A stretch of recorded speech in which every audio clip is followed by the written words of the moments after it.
Սիրելի բարեկամներ, ստուդիայում ձեզ հետ եմ ես, Արաս Սարգսակ Նալչաջյանս, Լարմաս հաղորդաշարն է եթերում։ Հաղորդաշարի նպատակն է հայության համախմբումը,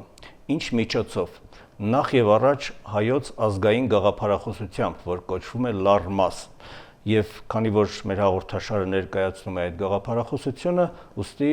հաղորդաշարը եւս այդպես է կոչվում՝ Լարմաս։ Հիմնական իմաստն է առ մասիս, դեպի մասիս, դեպի հայության եւ Հայաստանի գլխավոր խորհրդանիշը։ Եվ այսօր Լարմաս հաղորդաշարի մեր հերթական թողարկմանը հեռավար զրույցի ենք հրավիրել Նիդերլանդաբնակ հայ Royal Translations ընկերության հիմնադիր տնօրեն Արցախի Մելիք Բեգլարյանների իշխանական տան շառավիղ Վալենտինա Բեգլարյանին։ Բարև ձեզ, Տիկին Բեգլարյան։ Բարի երևոքո, բարեշնոր Սարգսակ, բարև Արաջան, շատ շնորհակալ եմ հրավերքի համար։ Մեր հաղորդման Լարմաս անվանումից հեշտ է եզրակացնել դրա յուրահատուկ լինելու մասին, քանի որ այն իր էությամբ իսկապես կտրուկ տարբերվում է այլ հեռուստահաղորդումներից։ Ինչ գիտեք Լարմասի մասին առհասարակ։ Լարմասը, եթե խոսենք մեկ, այսինքն նկարագրենք մեկ բառով, դա բռունցք է։ Բռունցք, որը շատ երկար ժամանակ մեր հայ ազգը չուներ եւ դրա կարիքը շատ կար։ Եվ վերջապես եկավ այն դաշինքը, որը բռունցքի պես հավաքեց բոլոր հայերին, որին ես շատ ողջունում եմ։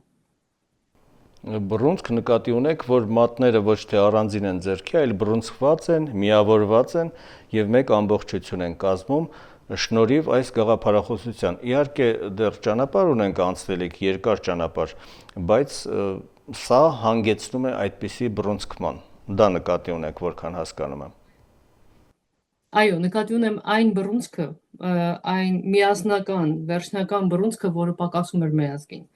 Աշխարհասփյուր հայությանը համադրող, համատեղող, հավաքող, միտեղ կոորդինացնող մի բռունցք, որը կլիներ այն ուղեղը, այն կոորդինացիան, այն կարգավորող ուժը, որ կկարողանար ամբողջ հայությանը միացնել մեկ գաղափարախոսության, մեկ գործադիր բռունցքի մեջ։ Դա հենց Լարմասն էր, որը որ ստեղծվեց եւ որի համար ես շատ ուրախ եմ, ողջունում եմ Լարմասը։ Արդյոք դա է պատճառը, որ դուք աջակցում եք հայոց ազգային գաղափարախոսությանը, Լարմասին, թե այլ պատճառներ եւս կան։ Անկեղծ կլինեմ ձեզ հետ, Արաջան, եւ ինձ առաջին անգամ այնպես բախտ վիճակվեց հասկանալ Լարմասին, ծանոթանալ Լարմասին, այսինքն ես շատ լավ պատկերացում չունեի դեռ Լարմասի մասին եւ դա ինձ խանգարեց այն փաստի մեջ, որ մենք այս պահին գոյաբանական խնդիր ունենք հայ ազգը եւ ես մտածում էի միթե այս ճգնաժամային իրավիճակում պիտի մենք ինչ որ մի դաշինք ստեղծելու մասին մտածենք, բայց երբ ծանոթացա ավելի խորքային Լարմասի ամբողջ աշխատանքակազմի, գործիքակազմի հետ, թե ինչ է պատրաստվում եւ ինչ է իրենից ներկայացնում Լարմասը եւ ինչ գաղափարախոսություն է ընդգրկում իր մեջ, այդ պահից ի վեր ինձ համար նոր աշխարհ բացվեց, քանի որ գոյաբանական պայքարը, այո, սկսվում է հենց այստեղից։ Ինչու՞, որովհետև եթե մենք բոլորս խոսում ենք, որ մենք խնդիր ունենք, մենք լուծելու խնդիր ունենք, բայց չգիտենք որտեղից սկսենք այդ խնդրի լուծումը, որտեղից է սկսվում, ապա մենք մեծ խնդիր ունենք առաջ գնալու եւ շատ եմ լսում, որ բոլորս ասում ենք, շատերս ասում ենք, բայց մենակ ինձանով ոչինչ չի լինի։ Հիմա եկավ այն պահը, որ բոլորս առանձին մենք մեր ներդրումով կարող ենք միանալ այս մեծ համաշխարհային համահայկական գաղափարախոսությանը դաշինքին եւ լինել դրա մասնիկը եւ նաեւ պայքարել մեր գոյաբանական պայքարը տանել այս ճգնաժամային իրավիճակում եւ ինչու՞ չէ բարգավաճել ու դառնալ ավելի հզոր, ավելի մեծ, ավելի լավ օրինակելի երկիր Հայաստան։ Դուք պնդում եք, որ ազգային գաղափարախոսությունը լարմասը միավորող միջոց է, գործոն է, հայությանը միավորող։ Ինչպես, ինչ մեխանիզմով եք պատկերացնում այդ միավորումը։ Կարող եք ավելի հանգամանալից կերպով ներկայացնել ձեր մտածումները այս մասին։ Փորձեմ, ինչպես եմ ես պատկերացնում, իմ պատկերացմամբ այսպես է, բոլոր մինչ այժմ մենք շատ տարբեր ենք եղել, այսինքն մեր տարբերությունները, աշխարհասփյուր հայության տարբերությունները, լեզվի տարբերությունը, մտածելակերպի տարբերությունը, ասենք տարբեր երկրներում ասիմիլացված լինելու հանգամանքը մեզ պառակտել է միշտ եւ թույլ չի տվել, որպեսզի կարողանան կոնսոլիդացնել հայկական ուժը, հայկական գաղափարը, հայ լինելը եւ դա միայն պառակտել է մեզ։ Իհարկե դա պիտի կարողանայինք օգտագործել որպես մեր գործիք, որպես մեր հայկական հայաբանության ուժ, բայց չկարողացանք դա անել, որովհետեւ տարբերություններն էր շատ։ Կարծում եմ այս մեխանիզմը դա միակ գործող մեխանիզմը կլինի, որտեղ որ տարբերությունները կդառնան մեր ամենամեծ գործիքը, որովհետև այստեղ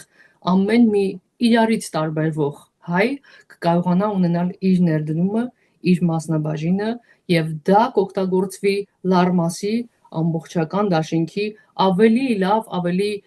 ճկուն գործունեության համար։ Կարծում եմ իմ պատկերացնելով գործնական դա լարմասի գործնական կողմը հենց այսպես պիտի լինի, որ դա կլինի մեխանիզմը, որը որ հայությանը կհամախմբի եւ ոչ թե կպարակտի այս դեպքում։ Իսկ հոգեբանական, կառուցվածքային, կազմակերպչական եւ այլ ինչպիսի մեխանիզմներ եք տեսնում հայության համախմբումը, միավորումը կյանքի կոչող։ Այս լարմասի շրջանակում հենց նկատի ունեմ։ Այո, հարցը ավելի կտրուկ նայենք, հա, ուրիշ կողմից նայենք, մեկ այլ անկյունից։ Եթե տեսնենք տարբերությունը որպես հոգեբանորեն, ես կասեի մեր բոլորի մեջ կա մի ցանկություն լինել մեծ ինչ-որ մի գաղափարախոսության մասը, կազմել այդ մեծության մի մասը։ Տեսեք, երբ որ խոսում ենք, որ մենք հայ ենք, մենք պարզանում ենք, որ մենք հայ ենք, դա լինի Հայաստանում, լինի Սփյուռքում, մանավանդ Սփյուռքում դա ավելի զգալի է դառնում, բայց որպես հայ, լինել հայություն որպես մեծություն, ցավոք սրտի չենք կարող հիմա ասել, որ ունենք այդ իմպերիալական գաղափարները, որ մենք կրում ենք Հայկ Նահապետի անմիջական ներգործությունը մեզ վրա որպես հայ, ցավոք սրտի շատ ենք հեռացել դրանից, ժամանակն է դրան մոտենալու եւ կարծում եմ հոգեբանորեն սա ամենալավ տարբերակն է, որպեսզի միանանք մեծ մի դաշինքի, միանանք մեծ մի գաղափարախոսության, լինենք դրա մի մասնիկը։ Դա հոգեկան, այսինքն արժեհամակարգ լինի, որին որ մենք պիտի սատարենք։ Այսինքն մենք չենք հակասում մեր հայությանը, մեր հայ լինելուն, մեր հայկական գոյությանը, հա, որ մենք հայ ենք, հակառակը մեր հայկական արժեքներին ենք ավելի սկսում սատարել եւ դա օգտագործում ենք առօրյայում եւ մոտենում ենք թե Հայկ Նահապետին, թե մեր մեծ հայքին, որը որ Տիգրան Մեծի օրոք էր եւ այդ մեծությունը սկսում ենք զգալ մեզանով։ Երևի շատերը կասեն, ինչի մասին եք խոսում, դեռ ունենք փոքրիկ Հայաստան եւ դրա գոյաբանական պայքարի մեջ ենք։ Այո, հենց դա է խնդիրը, որպեսզի որ աստիճանաբար ավելի պառակտվելով, ավելի ենք մանրացել, ավելի ենք փոքրացել, իսկ հիմա պիտի լինի այն գաղափարական մեծ դաշինքը, որի մի մասը կազմելով պիտի հասկանանք, որ մեր թիկունքում կա մի մեծ ուժ, որի մի մասնիկն ենք կազմում։ Դա ինչ վերաբերվում է հոգեբանական արժեհամակարգային հարցերին, իսկ ինչ վերաբերվում է կազմակերպչական մեխանիզմին, կարծում եմ դա շատ լավ պիտի ստացվի Լարմասի մոտ, որովհետև Լարմաս դաշինքը ինքը արդեն ստեղծվել է յուրահատուկ աշխարհում որպես յուրահատուկ մի դաշինք, իդեպ չկան դրա նման ոչ մի նմանատիպ դաշինքներ չկան, կան փոքրիկ օրինակներ, որ կարող ենք բերել, բայց սա հիանալի գաղափար է, պիտի ասեմ, որ սրա նմանը չկա, որ միացնում է բոլոր տեսակի հայերին, այսինքն միացնում է ամեն աստիճանի վրա գտնվող, բոլոր աստիճանների վրա գտնվող բոլոր անձերին, ովքեր որ կարող են ինչ որ մի ձևով կամ ցանկություն ունեն ինչ որ մի ձևով մասնակից լինել այս ամենին։ Իսկ կազմակերպչական մեխանիզմը արդեն գործի է դրվել, այս արդեն իսկ ես ծանոթացել եմ այդ թեմաներին եւ ուղղակի ողջունելի է, ես շատ ուրախ եմ, որ նման մեխանիզմով կկարողանանք միացնել հայությանը։ Տիկին Բեգլարյան, դուք նշում եք ազգային գաղափարախոսության միավորող գործոն լինելու հանգամանքը, սակայն հայության մեջ կան բազմաթիվ տարբերություններ, կտրուկ, առանցքային, հիմնական տարբերություններ, թվարկենք դրանցից մի քանիսը։ Նախ հայերը Սփյուռքում օրինակ բնակվում են տարբեր երկրներում, յուրաքանչյուր երկիրը իր առանձնահատկություններով, այսինքն մեկ երկրում բնակվող հայերի հանգամանքները տարբերվում են մեկ այլ երկրում բնակվող հայերի հանգամանքներից, հաճախ կտրուկ են տարբերում, հաճախ հակադիր նույնիսկ։ Հայերը տարբերություն ունեն իրենց սոցիալական վիճակով, գույքային ցենզով, տարբերվում են տարիքային ցենզով, տարեց երիտասարդ, սեռային ցենզով, տղամարդ կին, կրթական ցենզով,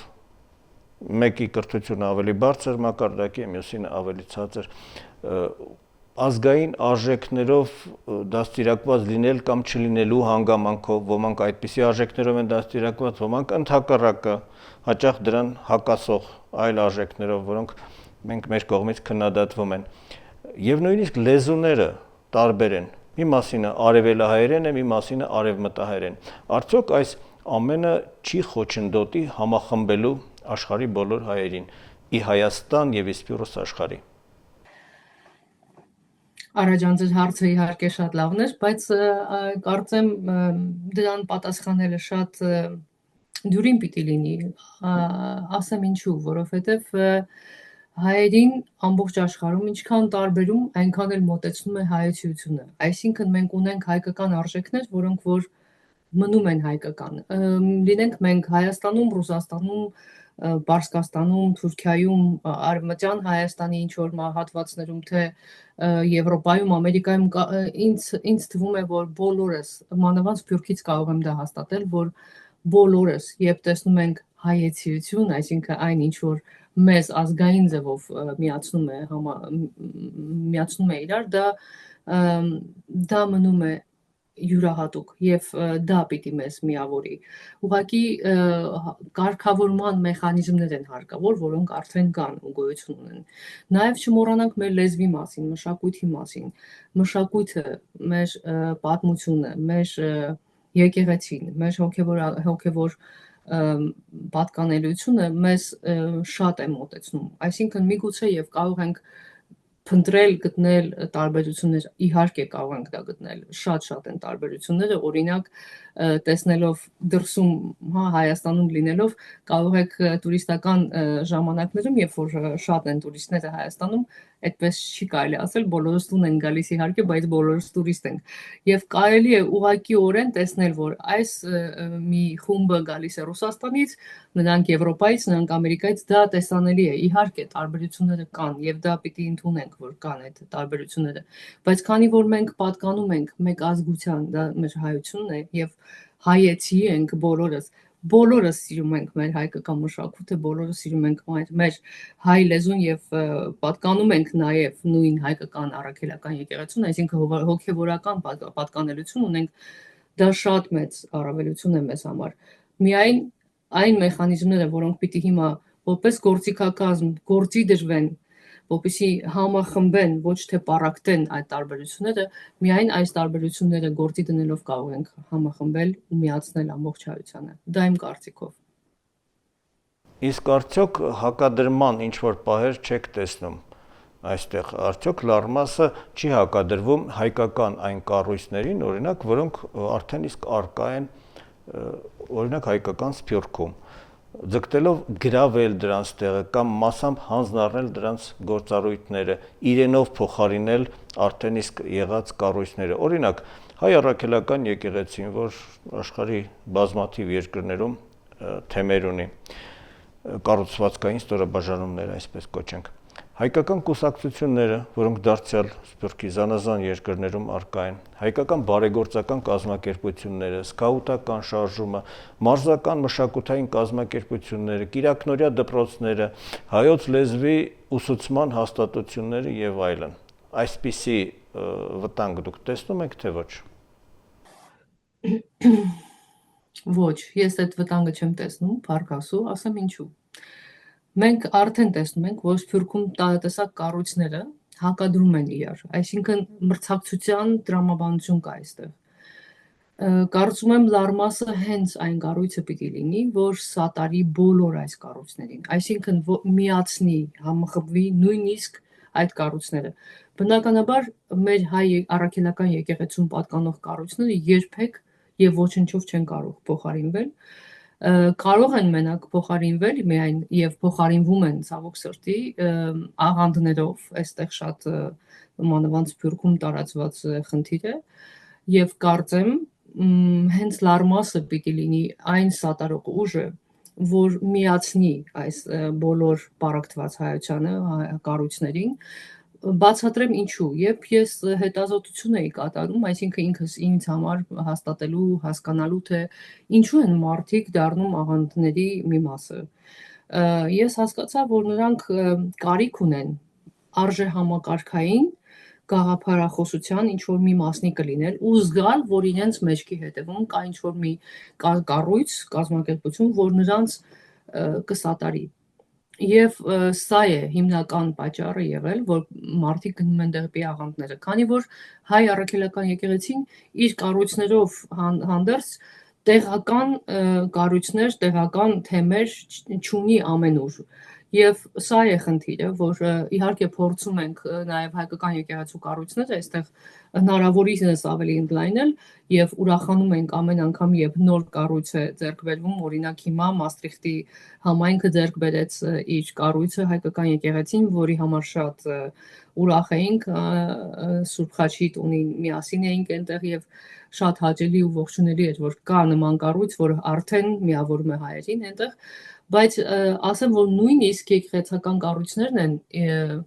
մրցակցություն առաջացրել միմյանց միջև, որը որ շատ ցավալի է։ Ես հույսով եմ եւ նաեւ շատ մեծ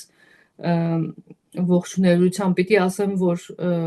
ունեմ այդ վստահությունը այս լարմասի կառույցի մեջ, որ նա կլինի միակ առաջին կենտրոնացնող, սատարող այն մեծ կառույցը, մեծությունը, որը կմիացնի ամբողջ հայությանը, որովհետև հասկանալի է, որ եթե ասենք կան անհատներ, հա, եթե անհատ անձինք, մեկը այս պատկանելիության կառույցին, մյուսը այն, եւ նրանք բոլորը համախմբվում են մեկ կառույցի մեջ, արդեն ցանկություն կա, թե ոչ այդ կառույցները պիտի համախմբվեն, պիտի իրար հետ կարողանան միասին համագործակցել։ Իսկ ինչ վերաբերվում է եկեղեցուն, դե ասենք նորից, որ եկեղեցին այն կառույցն է, որ դարեր ի վեր եղել է մեր ազգի միակ ուղենիշը, ուղեցույցը եւ սատարը, եւ չի կարելի ոչ մի դեպքում մտածել, նույնիսկ թույլ տալ մտածել, որ հայ եկեղեցին այդ կառույցը կարող է փոխարինվել ինչ որ մեկ ուրիշով։ Այսինքն դուք նկատի ունեք, որ լարմասը կարող է միայն նպաստել, այլ ոչ թե ինչ որ կերպով խոչընդոտել կամ մխաթարել բնականon գործունեությունը հայկական կառույցների, մասնավորապես հայկական Սփյուռքում եւ նաեւ անգամ այնպիսի գերագույն եւ բարձրակարգ բարձր արժեքներով առաջնորդվող կառույցին, ինչպես մեր Սուրբ եկեղեցին է, հայ առաքելական Սուրբ եկեղեցին։ Եվս մեկ հարց, Հայաստանը մոնոէթնիկ պետություն է, արդեն Հայաստանի վերաբերյալ հարց։ Հայաստանի քաղաքացիների ճնշող մեծամասնությունը 98%-ը էթնիկ հայեր են։ Եվ այնուամենայնիվ Հայաստանի ավելի քան 50,000 քաղաքացիներ այլազգի են։ Եզդիներ, քրդեր, ռուսներ, ասորիներ, այլ ազգությունների մարդիկ։ Ինչ է կարծում, կարող է արդյոք հայոց ազգային գաղափարախոսությունը լարմասը տիտղոսակիր հայ ազգի հետ միասին համախմբել նաև Հայաստանի ազգային փոքրամասնություններին։ Եվ խնդրեի հիմնավորել ձեր պատասխանը։ Այո, իդեպ նախորդ հարցից անդրադառնամ շատ կարճ մեկ այլ հարցի, եթե խոսում ենք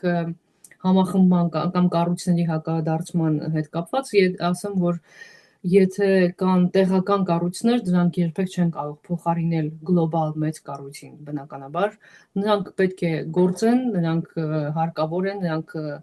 իրենց տեղը ունեն, իրենց տեղն են գրավում հայության առօրյայում, բայց նրանք ամբողջ աշխարհով մեկ միացնող հայությունը միացնող կառույց չեն իհարկե եւ այդ է պատճառը որ ոչ մի դեպքում նրանք չեն կարող լինել որպես մրցակցություն կամ չի կարող լինել հենց այդ մրցակցության տրամաբանության բացակայությունն է որ կարծում եմ պիտի մի համախմբի բոլոր այս կառույցներին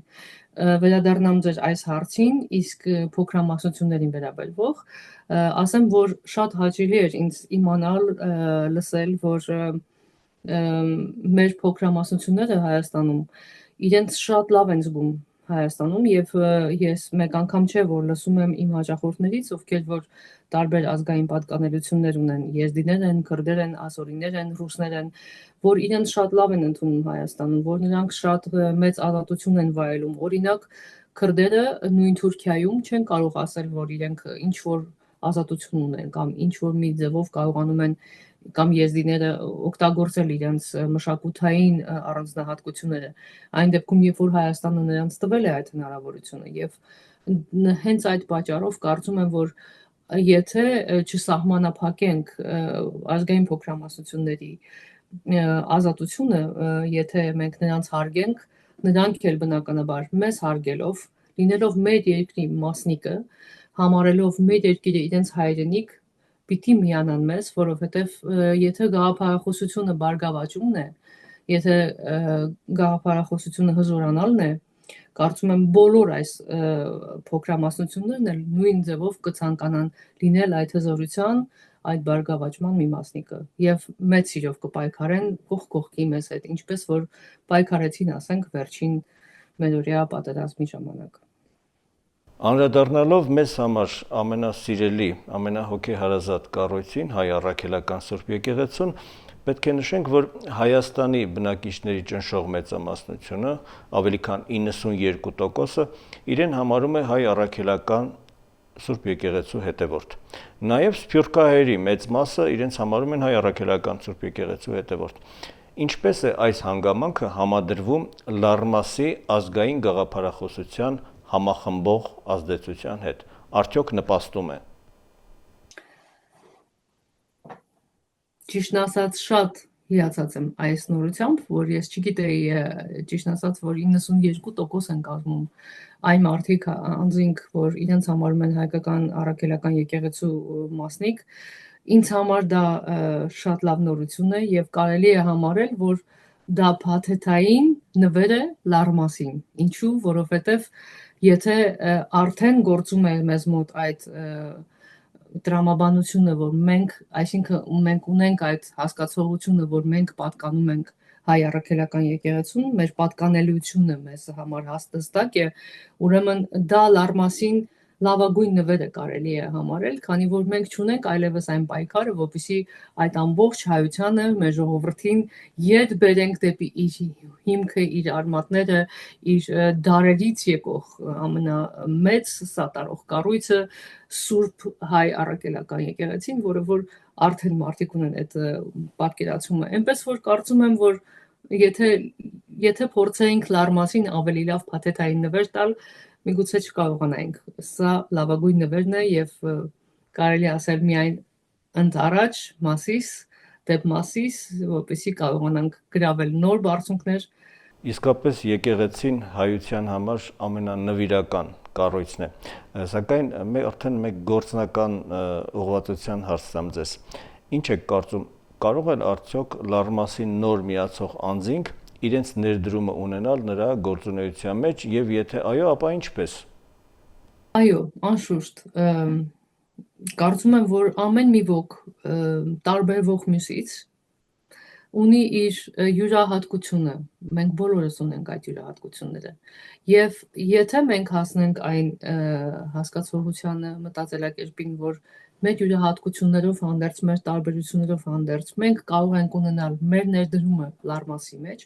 Լառմաս դաշինքի բարգավաճման մեջ, ապա կարծում եմ, որ ինչպես արդեն ասել էի, պիտի որ դա լինի հենց այն գործող մեխանիզմը, որը որ մեր պարակտումը կդարձնի մեր հիմնական մեծ զենքը։ Այսինքն ամեն մի ոք կլինի դա գիտնական, երաժիշտ, ուսուցիչ, ասենք հաղորդավար, լեզվագետ, լեզվաբան, անկախ նրանից, թե ինչ մասնագիտություն կունենա, կամ ինչ տարբերություն, կամ ինչ մտածելակերպ, կամ որ մայրցամաքին պատկանող հայ կլինի, կարծում եմ նրա ներդրումը լարմասի գաղափարախոսության եւ նրա մեխանիզմի մեջ կլինի մեծ ուժ եւ մեծ ներդրում եւ սա է ամենամեծ ուժը եւ որ չկար մինչ այժմ տեսեք չկար մի ինչ որ մի հնարավորություն որ ամեն մի ոք որ ասում էր ինձանից կախված չի ես ոչինչ չեմ կարող անել հիմա կկարողանա հասկանալ որ իրենից կախված է եթե բոլորս հասկանանք որ մեզանից կախված է այո որովհետեւ մենք կարող ենք լինել այն փոքրիկ լուման որ կարող է բերել մեծ փոփոխության դա հենց այս գաղափարախոսությունն էր որ պակասում էր իմ Հայաստանին եւ իմ հայ ժողովրդին Տիկին Բեգլարյան ձեր ասացին հավելեմ որ այն հարթակներում որտեղ մեր հեռուստադիտողները ծանոթանում են այս տեսանյութերին մենք կտեղադրենք նաև էլեկտրոնային այն հասցեն որին նրանք կարող են դիմել մասնակցության համար յուրաքանչյուրը թող էլեկտրոնային հասցեով դիմի եւ նշի իր մասնագիտական հետաքրքրությունների շրջանակը եւ մենք դրան կուղարկենք համապատասխան փաստաթուղթ, որ կոչվում է brief, որը նա կարող է լրացնել եւ արդեն առարկայական մասնակցություն ունենալ լարմաս կոչվող համահայկական մեծ երևույթին։ Էլեկտրոնային հասցեն, էլեկտրոնային փոստի հասցեն մենք կտեղադրենք տեսանյութի ներքևի հատվածում կամ տեսանյութի վրա։ Մի քանի բլից հարցեր տամ ձեզ մեր զրույցի ավարտին։ Կարճ հարց, կարճ պատասխան։ Ինչ ապագա եք տեսնում հայ ժողովրդի համար առաջիկա 5 տարում եւ ավելի երկարաժամկետ հեռանկարում։ Մենք ունենք երկու հնարավորություն։ Կամ բարգավաճում ենք, հզորանում ենք, մեծանում ենք, կամ ավելի ծայրահեղ մասնատվում ենք եւ լինում ենք շատ փոքր անպաշտպան մի երկիր։ Դա այս պահին մեր ձեռքերում է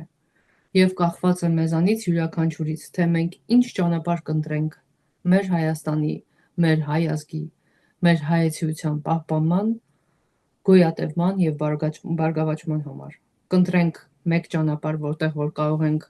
որպես փոքր մոդել, որպես Սինգապուր, որպես Իսրայել մեծանալ, հզորանալ, բարգավաճ լինել նաեւ շատ խելացի, թե կարող ենք կորել պատմության էջերից որպես երբևիցե գոյություն ունեցող մի երկիր։ Իհարկե չեմ ուզում հորետեսությամբ այս հարցին պատասխանել, բայց մենք իրականում ունենք գոյաբանական խնդիր եւ մեզանից յուրաքանչյուրից է կախված մոտակա 5 տարիներին ինչպես կլինի Հայաստանի ապագան։ Մեկ խոսքով ինչպես կարող եք բնութագրել լարմասի առաքելությունը։ Բռունցք, որ եկավ ժամանակին։ Ձեր ուղերձը այն հայերին, ովքեր դեռ կասկածում են, որ հայության միավորումն անհրաժեշտ է եւ հնարավոր է։ Կասեի այսպես, ինչպես որ նոր ասացի, որ մեզանից է կախված, թե որ կողմ կգնանք եւ որ ճանապարհով, եթե կան մարդիկ դեռ մտածում են իմ կարևորությունը չկա կամ ես կարևոր չեմ կամ ես ոչինչ չեմ կարող փոխել, ուրեմն նրանք արդեն համակերպվել են թե որպես կորուստ, թե որպես պարակտում, թե որպես բնաջնջում։ Այդ տեսակ մարդիկ պիտի հիմա ավելի արթուն կերպով նայեն այս հարցին, որովհետև գոյաբանական պայքարը հենց այնպես չի ասվում, մենք իրոք այդ էջի վրա ենք հիմա պատմական, եւ մենք պիտի բոլորս ինչ որ չափով, ինչ որ մասնիկով մենք մեր ներդրումը ունենանք մեր Հայաստանի ապագայի համար, որպեսզի հետագայում կարողանանք պատասխան տալ մեր սերունդերին։ Ինչու ենք այդպես վարվել։ Միացեք լարմասին։ Շնորհակալություն, Տիկին Բեգլարյան։ Սիրելի բարեկամներ, իմ զրուցակիցն էր Նիդերլանդաբնակ հայ Վալենտինա Բեգլարյանը։